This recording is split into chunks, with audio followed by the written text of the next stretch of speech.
Hello, welcome to all my dear students. भाई कैसे हैं आप सभी? आप सब बहुत बढ़िया होंगे और भाई सभी अपनी तैयारी में जुटे हुए होंगे। आप सभी का एक बार पुनः वेलकम करता हूं। और आज आप बोर्ड पर देख रहे हो, क्या देख रहे हैं? आज मैं बात कर रहा हूं भाई एल्केन की। आज की क्लास में बात होगी एल्केन की। और बीएससी फर्स्ट सेमेस्टर में, सेकंड में, थर्ड में भाई अपने सिलेबस के अकॉर्डिंग आप देखेंगे किस सेमेस्टर में एल्केन चल रहा है। कहीं ना कहीं किसी यूनिवर्सिटी में जरूर चल रहा है। और बहुत ही इंपॉर्टेंट और बेसिक चैप्टर है और सिंपल भी है। हर स्टूडेंट्स को याद हो जाता है, कहीं कोई दिक्कत नहीं आती। और नहीं होगा याद तो हम करा देंगे आपको याद। आपको कोई दिक्कत भी नहीं आने वाली है। अब देखिए, इसमें हम बात क्या करने वाले हैं। आज के टॉपिक पर हम किसकी चर्चा करेंगे? आज हम बात करेंगे केमिकल प्रॉपर्टीज की बात करेंगे।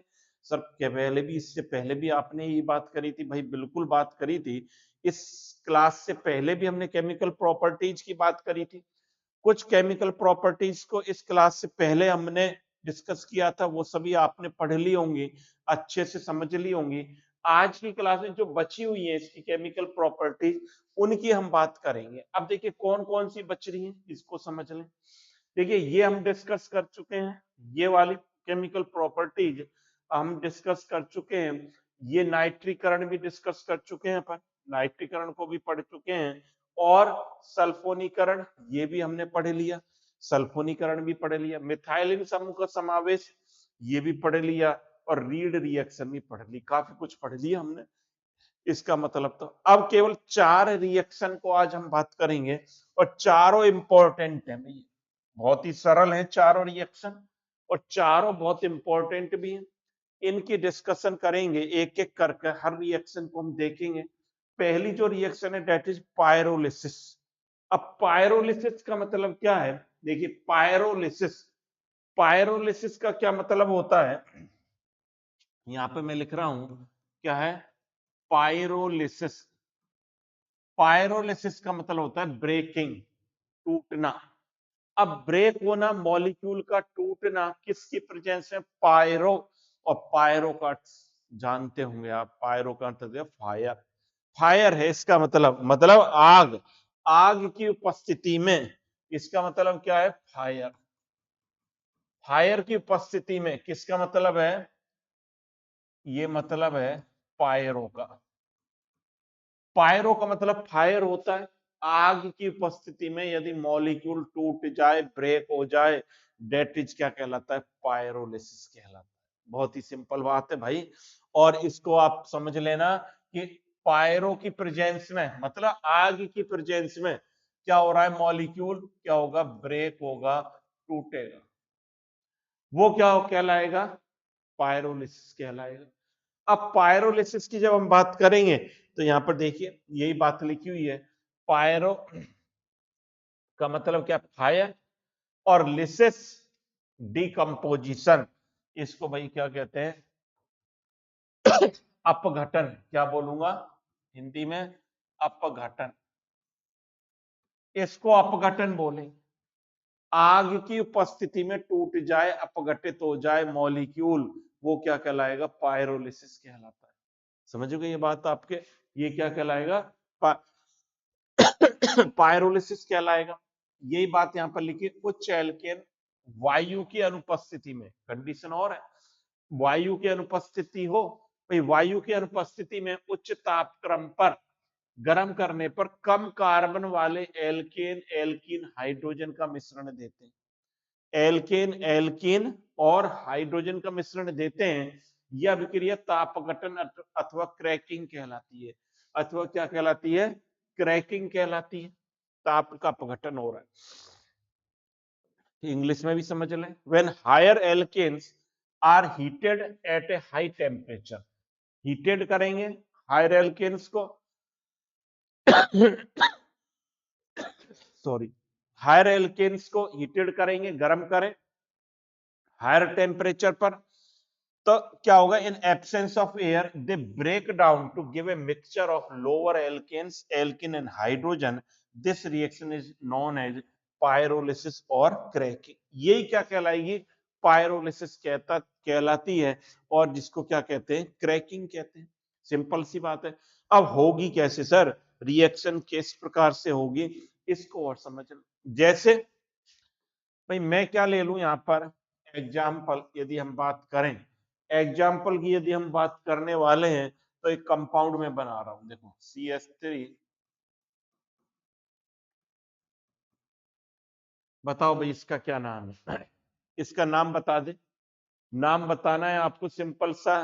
पहली बात तो ये देखें, कार्बन कार्बन सिंगल बॉन्ड से जुड़े हुए, 3 कार्बन, तो सर सिंपल सी बात होगी प्रोपेन। क्या है ये? प्रोपेन है, मैं लिख देता हूं प्रोपेन। और हिंदी में भी इसी तरह प्रोपेन ही बोलेंगे, तो हिंदी मीडियम वाले बच्चे भी इसी तरह लिखें प्रोपेन। इसको हम गर्म करें, इसको गर्म कर दिया तो ये ब्रेक हो जाएगा, टूट जाएगा। किसमें टूटता है? किसमें टूटता है? आपने लिखा होगा भी, तो ये किसमें टूटेगा? आपको पता है ये किसमें ब्रेक होगा? हमने लिखा है ये एल्कीन और, ये बात देखो यहां पर देख लो, यहां पर लिख रखा है alkanes, lower alkanes, alkene and hydrogen का मिक्सचर देगा। अब क्या देगा ये हमें? या तो ये प्रोपीन बना सकता है CH3 CH double bond CH, या तो ये प्रोपीन देगा। ये क्या है? प्रोपीन। और क्या दे सकता है? और बताओ क्या दे सकता है? ये क्या बना सकता है? सर एक कंपाउंड ये भी बना सकता है। ये क्या है? इथीन। ये क्या है? इथीन। इथीन प्लस और क्या बना सकता है? मेथेन, मीथेन बना सकता है। क्या निकलेगा इसमें से? हाइड्रोजन गैस और हाइड्रोजन निकलेगी। इस प्रकार से ये क्या कहलाएगा? पायरोलिसिस कहलाता है। तो भाई देखने और सुनने से हमें चीजें ज्यादा जल्दी याद होती हैं, इसलिए किताब में से आप पढ़ें, बुक में से पढ़ें। यदि आपको सुनने को भी मिल रहा है और देखने को भी मिल रही है रिएक्शन, तो ये आपके लिए डबल फायदा है, आपको जल्दी सारी चीजें याद होंगी। तो नोट कर लें भाई, प्रोपेन पर किसकी रिएक्शन करा दी हमने? किसकी करा दी? तापीय अपघटन कर दिया। हायर टेम्परेचर यहां पर ले लिया, टेम्परेचर लिख रहा है 773 से 973। लिखना चाहो तो लिख सकते हो, नहीं भी लिखना चाहो तो कोई बड़ी बात नहीं है। नोट कर लो, इसको नोट कर ले। कर लिया? बहुत बढ़िया। एक इंपॉर्टेंट बात और है इस रिएक्शन के लिए, यहीं पर लिख दू क्या? यहीं पर लिख दो सर। इसका जो मैकेनिज्म है, ये रिएक्शन फ्री रेडिकल मैकेनिज्म से होती है, मुक्त मूलक क्रियाविधि द्वारा होती है। इस बात को भी लिख लेना। यह अभिक्रिया यहां लिख देता हूं, किससे होती है? यह अभिक्रिया मुक्त मूलक, मुक्त मूलक, यह अभिक्रिया मुक्त मूलक, मुक्त मूलक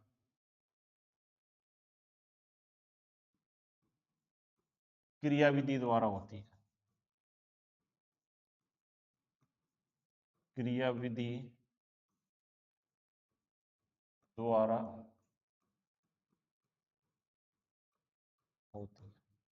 मुक्त मूलक कहां चला गया भाई? क्या, एक मिनट इसको सही कर देते हैं।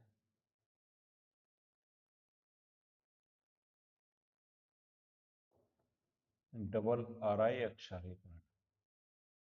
हाँ, मुक्त मूलक क्रियाविधि द्वारा द्वारा होती है। फ्री रेडिकल मैकेनिज्म से होती है। कैसे होती है? फ्री रेडिकल, यहाँ लिख लेना, फ्री रेडिकल।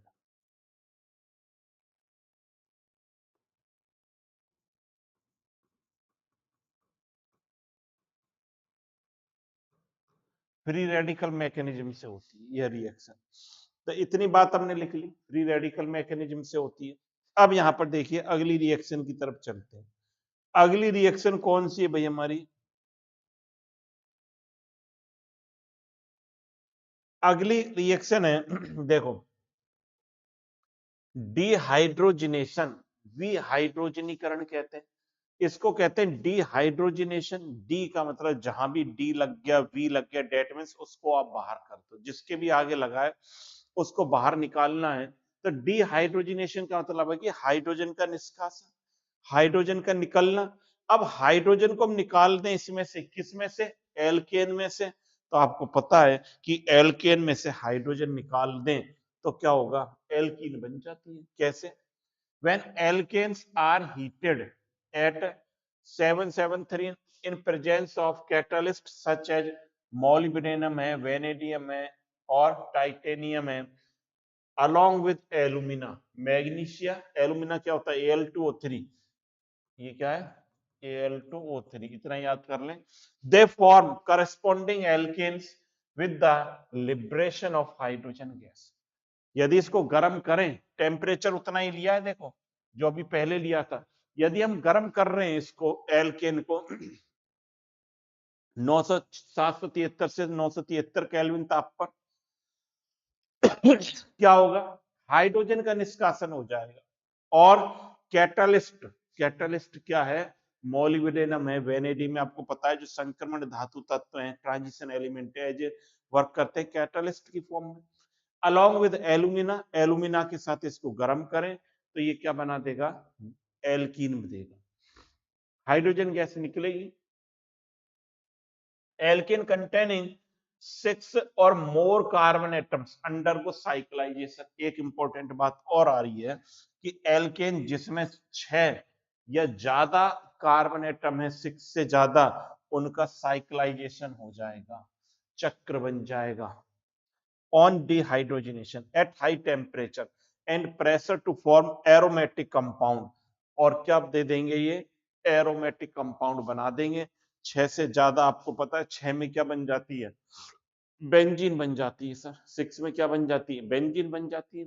और बेंजीन बनते ही कंपाउंड क्या हो गया? एरोमेटिक हो गया।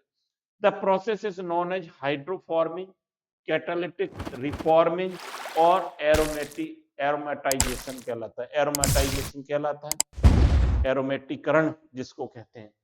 यहां पर ये बात है, दो बातें आ गई यहां पर, समझ लें अच्छी प्रकार से कि एल्केन को गर्म करें तो विहाइड्रोजिनेशन हो गया, हाइड्रोजन गैस निकल गई, पहली बात। और हाइड्रोजन गैस निकलने पर क्या बन गया? वो अन्य एल्कीन बनेगा कोई, भी देखेंगे। यदि 6 या 6 से ज्यादा कार्बन है तो साइक्लाइजेशन होगा और क्या बन जाएगा? एरोमेटिक कंपाउंड में परिवर्तित हो जाता है। अब यहां पर देखिए रिएक्शन, हिंदी में और लिख रहा है, हिंदी में भी पढ़ लें क्या लिख रही है हिंदी में बात। यहां पर देखिए यही सिमिलर बात लिख रही होगी। एल्केन को उत्प्रेरक यही बात लिख रही कि उपस्थिति में गर्म करने पर संगत एल्कीन देता है और हाइड्रोजन, विहाइड्रोजनीकरण है ना, तो इसका मतलब क्या? हाइड्रोजन का निकलना। क्या है? हाइड्रोजन, हाइड्रोजन का निकलना, हाइड्रोजन का निकलना होगा। यहां से हाइड्रोजन निकलेगी। जिन एल्केनों में 6 या अधिक कार्बन परमाणु होते हैं, उच्च तापदाब पर विहाइड्रोजनीकरण द्वारा चक्रीकरण करके एरोमेटिक यौगिक बनाते हैं। इस प्रक्रिया को एरोमेटिकरण कहते हैं। अब कैसे बनाएंगे इस चीज को यहां पर देखें, नोट भी करते जाएं, साथ ही साथ स्क्रीनशॉट ले लें, जहां पर नोट कर लें। और अब देखिए भाई, मेरे पास ये था, क्या था? CH3, CH3 कौन सा कंपाउंड है ये एथेन है। क्या है ये? एथेन कहलाता है, ये कहलाता है एथेन। इस एथेन से क्या हो? गरम करूं मैं, गरम कर दो सर। हाइड्रोजनीकरण मतलब हाइड्रोजन निकले इससे। भाई देखो ऐसे समझ लें आप, ये है CH2 और ये था CH2, एक H इसका ये बाहर कर दिया, एक H ये बाहर कर दिया, और इससे मैंने क्या कर दिया? ये H2 बाहर। दो सिग्मा बॉन्ड टूटेंगे तो एक पाई बॉन्ड फॉर्मेशन होगा, तो ये बन गया CH2 double bond CH2 plus H2 gas निकल गई। तो ये क्या बन गया? ये था एथेन और ये क्या बन गई? इथीन।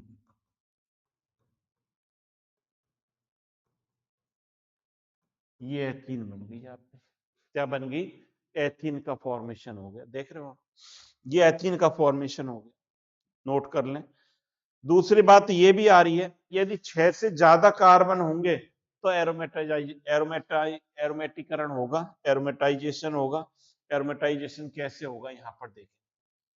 अब यदि एल्केन मैं ले लू, 6 कार्बन वाला ले लेता हूं, ले लू CH3 CH2 CH2 CH2 CH2 CH3, 6 carbon हो गई कि बिल्कुल हो गए। कितने हो गए, 6 कार्बन हो गए। इसको मैं ये भी लिख सकता हूं ऐसे,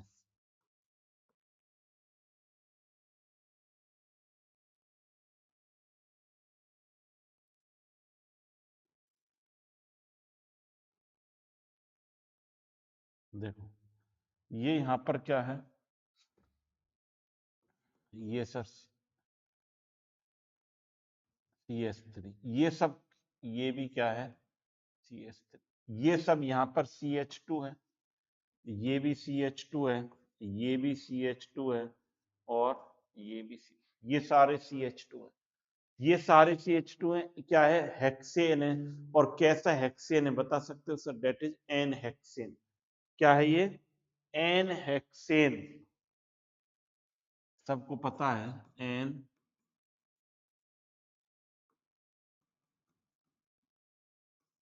ये एन हेक्सेन है। इस एन हेक्सेन पर गर्म कर दें तो हाइड्रोजन निकल जाए, हाइड्रोजन निकले, इसको गर्म करूं तो ये क्या बना देता है, इस तरह से कंपाउंड, क्या बन गया, सब में से निकालनी है हाइड्रोजन, हर 2 कार्बन के बीच में से आपको हाइड्रोजन निकालनी है, तो डबल बॉन्ड बनता चला जाएगा। ये क्या बन जाएगा, ये बन गया सर बेंजीन। ये क्या बन गया,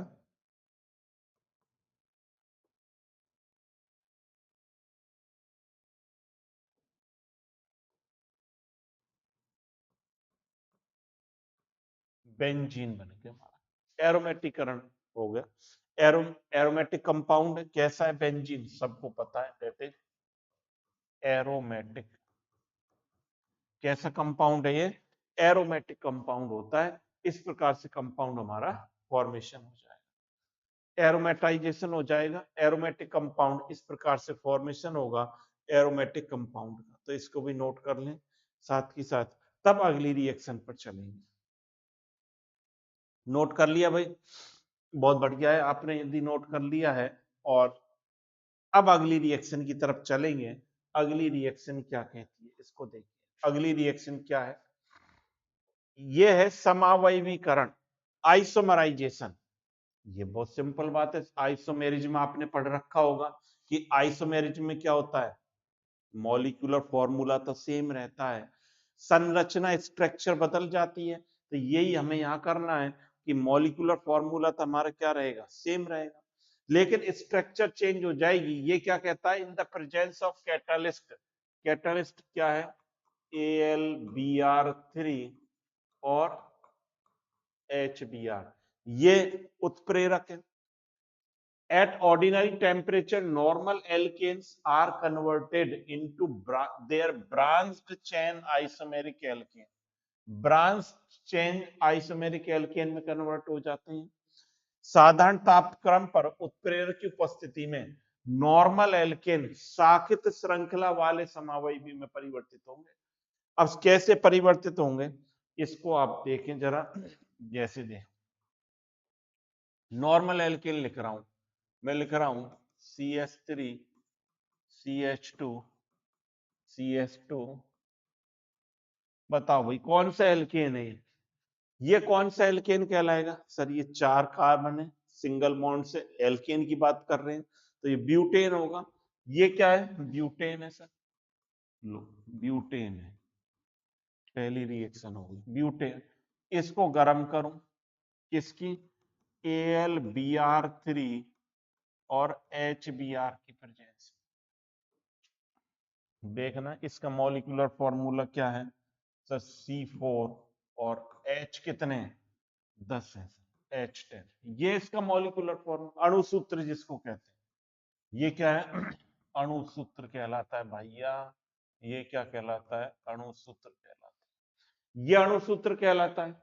अब इसको जब अपन गर्म करेंगे ये किस में कन्वर्ट हो जाएगा? ये ऐसे बन जाएगा CH3CH, इस तरह से कंपाउंड बन जाए। ये क्या कहलाता है? इस तरह से बन गया। इसमें C4H10, अब ये N ब्यूटेन था, ये क्या था? N ब्यूटेन, और ये क्या बन गया? आइसोब्यूटेन। ये क्या बन गया? हमारा कंपाउंड क्या बन गया? आइसोब्यूटेन बन गया। एन ब्यूटेन से किस में कन्वर्ट हो गए हम? आइसोब्यूटेन में कन्वर्ट हो गए। एक और बता दो सर, और हम समझ लें। इसका भी मॉलिक्यूलर फॉर्मूला यही है भाई, तो ये आइसोमर है।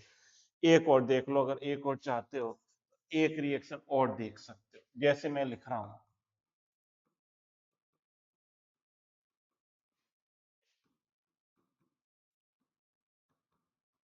ये क्या है? N pentane. एन पेंटेन कहलाता है। ये एन पेंटेन कहलाता है। इससे भी ऐसी रिएक्शन कर दो। कैसे? इसको भी गर्म करें, AlBr3 और HBr की उपस्थिति, इसकी उपस्थिति में गर्म करते हैं तो ये भी आइसोमर बनाएगा, ब्रांच निकल जाएंगी। कैसे? क्या क्या बन सकता है? देखो,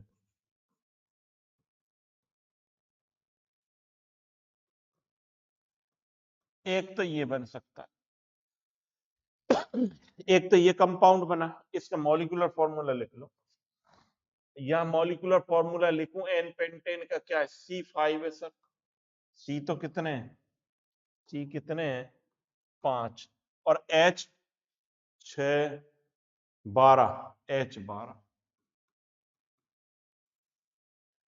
C5H12 है। 3 3 6 और 4 10 2 12। यहां देखना, इसमें भी C तो 5 है, इसमें भी, और 6 3 3 H12। सर बिल्कुल सही सही आ रहा है ना? बिल्कुल भाई, बिल्कुल सही आना चाहिए। दोनों मॉलिक्यूलर फॉर्मूला सेम आ रहे हैं। और भी कुछ बन सकता है क्या? और इसका समावयव और भी कुछ बन सकता है क्या? और देख लेते हैं और क्या बन सकता है। देखो, ये CH3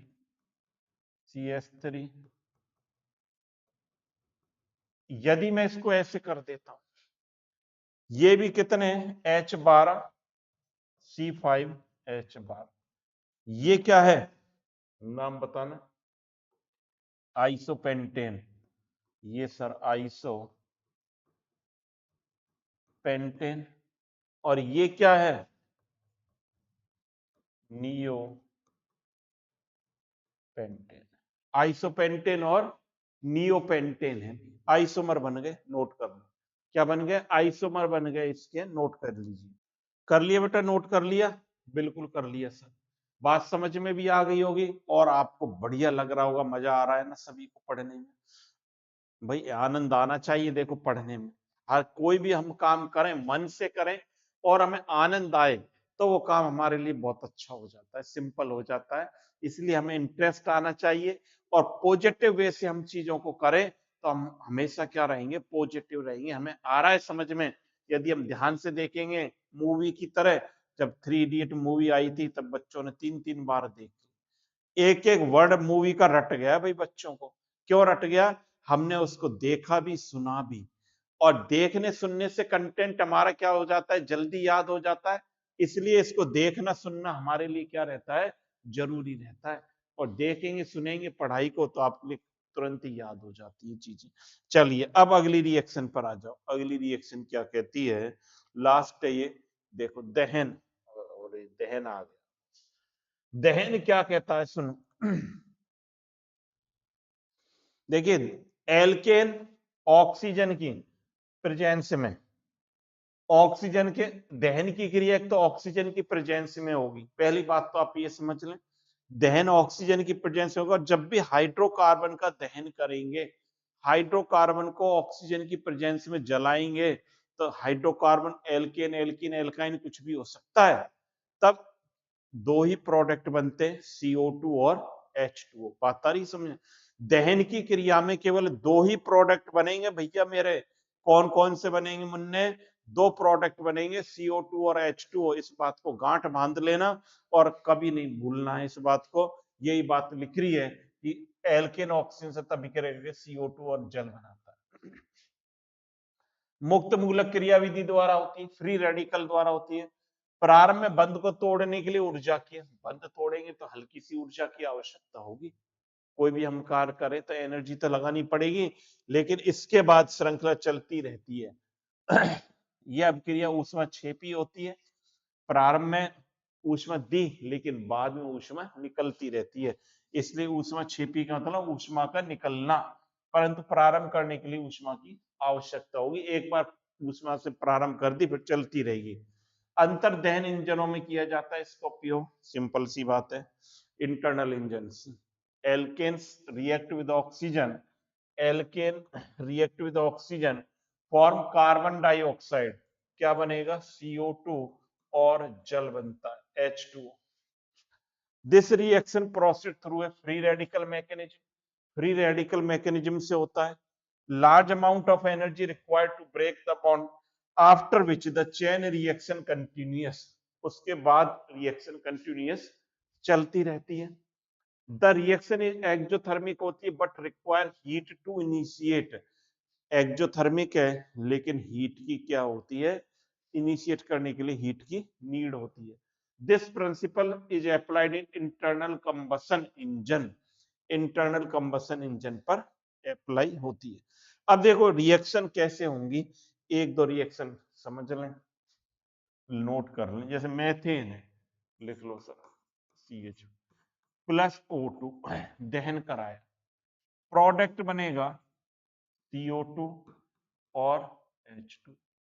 ये प्रोडक्ट बनना है इसमें। अब बैलेंस कर लो, कार्बन यहाँ एक, वहां पर एक, हाइड्रोजन यहाँ पर चार, यहाँ पर दो, तो दो लगा दो। ऑक्सीजन को बैलेंस करने के लिए लेफ्ट हैंड, राइट हैंड से बैलेंस करेंगे। राइट हैंड से ऑक्सीजन पे दो और दो चार, और यहाँ पर कितने? दो, तो दो लगा दो। ये प्रोडक्ट बन गया। एथेन का करा दो। यदि मैं करूं C2H6 प्लस O2, इसका दहन, प्रोडक्ट एक ही बनेगा। बैलेंस, यहां कार्बन दो, तो यहां पर दो से मल्टीप्लाई। हाइड्रोजन यहां पर 6, यहां पर 2, 3 से मल्टीप्लाई। ऑक्सीजन को बैलेंस करने के लिए राइट हैंड से बैलेंस करो। यहां पर 3 और 4, कितने हो गए? 4 3 7 हो गए। 4 3 7 हो गए, तो इसको क्या कर दूं? 7/2 कर दूं। क्या कर दूं? 7/2 कर दूं। तो ये क्या बन जाएगा हमारे? बैलेंस होगी रिएक्शन। इस प्रकार से हमें बैलेंस करनी पड़ेगी रिएक्शन को। नोट कर लें, नोट कर लें। अब यहां पर देखिए, ये प्रोडक्ट बन गए। एक छोटा सा सवाल भी है, क्वेश्चन भी क्या कहता है, इसको भी समझ लो। देखिए क्या कहता है, 16 ग्राम मीथेन के पूर्ण दहन से सामान्य तापदाब पर एनटीपी पर कितने लीटर कार्बन डाइऑक्साइड प्राप्त होगी? सामान्य तापदाब पर, नॉर्मल टेम्परेचर प्रेशर होता है एनटीपी पर। How many litre of carbon dioxide will be obtained eight normal temperature and pressure by complete combustion of 16 gram of methane. 16 gram methane का कंबशन करें तो कितने ग्राम, कितने लीटर CO2 प्राप्त होगी? ये बात यहाँ पर पूछी जा रही है। अब देखिए यहाँ पर कैसे करेंगे। सिंपल सी बात है और सरल क्वेश्चन है, नोट कर ली।